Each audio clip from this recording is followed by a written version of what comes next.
Bonjour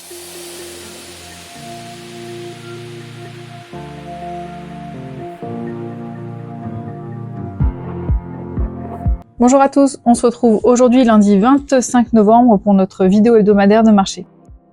Nous allons démarrer avec le marché des céréales et je suis en compagnie de Pierre. Bonjour à tous. Concernant le blé, l'escalade des tensions entre la Russie et l'Ukraine a été un des éléments de soutien tout au long de la semaine passée, mais les opérateurs du marché considèrent qu'une extension du conflit est peu probable et que les risques sur les chargements mer Noire sont relativement limités.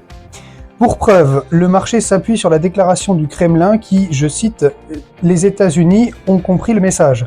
Cette déclaration fait suite au tir d'un missile balistique lancé par Moscou sur une ville ukrainienne. Ce message est perçu par le marché comme un signe d'arrêt de l'emballement géopolitique.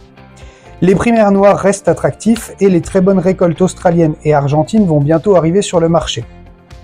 Pour information, en Russie, 17,5 millions d'hectares ont été semés, contre 18,1 millions l'année dernière à la même date. Le marché du blé européen se focalise sur la parité euro-dollar avec un euro au plus bas depuis 2 ans, espérant que ce phénomène relancera le business sur les ports français. Le Maroc est effectivement revenu aux achats avec des chargements en cours, mais il faudra faire avec la concurrence australienne vers la Chine sur la deuxième partie de campagne. On passe au graphique, nous sommes donc sur l'échéance blé à décembre 24 sur un support à 216,50 et une résistance à 221. Sur le mars, nous avons un support à 228, 228,50 puis ensuite un 224 et une résistance à 232, 232, 3/4 qui représente la moyenne mobile 50 jours et 200 jours. Il faut savoir que là, en cette journée donc du lundi 25 novembre, on est quand même sur un marché qui corrige quand même relativement fort en blé. Et donc du coup, on se retrouve en dessous de ces supports-là, de ces supports annoncés. Reste à voir si finalement on repasse sur un autre niveau de trend, de tendance baissière tout simplement. Nous allons passer au marché des oléagineux.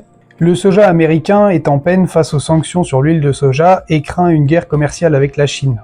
L'élection de Donald Trump récente pousse à la prudence concernant les débouchés sur les biocarburants, compte tenu de sa réticence face à ces éléments. Les Échos font état d'une demande solide à l'export pour soutenir le marché, mais tant que les conditions productives en Amérique du Sud restent favorables, le potentiel de hausse reste relativement limité. Le retour de l'euro, comme on l'évoquait en blé, sur les plus bas depuis 2 ans, apporte du soutien au marché du colza Euronext également. En parallèle, la consolidation des huiles végétales, qui restait le principal catalyseur de la hausse ces derniers temps, sous-entend que la tendance haussière est cassée à court terme. Les approvisionnements en huile sur l'Europe resteront tendus en raison de la baisse des récoltes colza tournesol. Mais en parallèle, le colza doit faire face à un surapprovisionnement du marché du soja dont nous parlions précédemment. Il faut savoir aussi qu'à ce jour, on a le tournesol qui a perdu à peu près plus de 20 € par rapport aux 100 € qu'il avait gagné la semaine dernière, donc c'est aussi pour ça qu'on a un mouvement qui vient s'appuyer légèrement. On va passer au graphique. Nous avons sur l'échéance février un support à 509 et ensuite 509, 510 et ensuite une résistance à 517, 25 puis 526. Bon là en dessous on est clairement en dessous. Le support aussi on vient le chercher, on est un petit peu en train de le chatouiller aujourd'hui.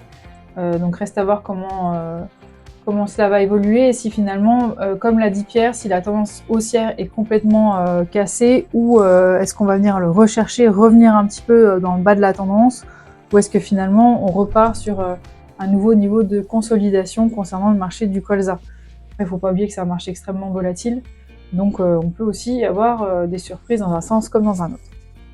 Donc nous avons aujourd'hui, comme on vient de le voir dans le point de marché, un marché aujourd'hui qui est quand même relativement sous pression, qui montre quand même vraiment des signaux un petit peu d'essoufflement. C'est une inquiétude qu'on évoque depuis plusieurs semaines.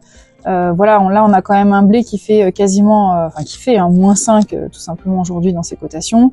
Un colza qui a quand même quasiment perdu entre 15 et 20 € tonnes par rapport à la semaine dernière. Ça commence à être un mouvement qui est assez clair.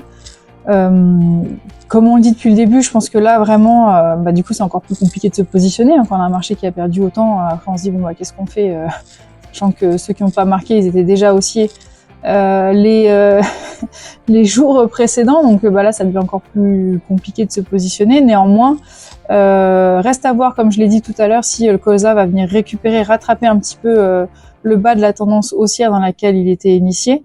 juste au moins le temps aussi de savoir comment est-ce que ça va se régler, toujours par rapport à la problématique de la graine australienne.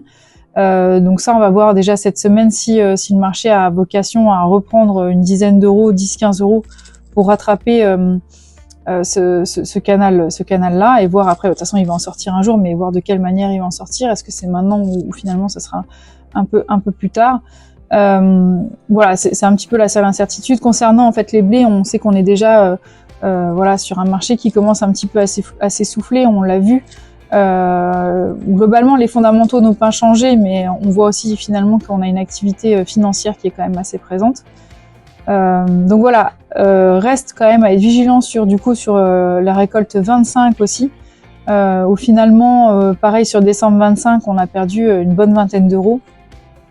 Et aussi concernant le colza 25, on a entre 20 et 25 euros tonnes aussi également perdu pour l'année prochaine, pour le moment. Donc je suis d'accord avec vous, on est relativement tôt, mais mine de rien, ce sont quand même des éléments à suivre et des points de vigilance. Voilà, en attendant, si vous avez des questions, n'hésitez pas à nous contacter, nous restons à votre disposition pour répondre à vos questions. Bonne journée, bonne semaine et à bientôt. Au revoir.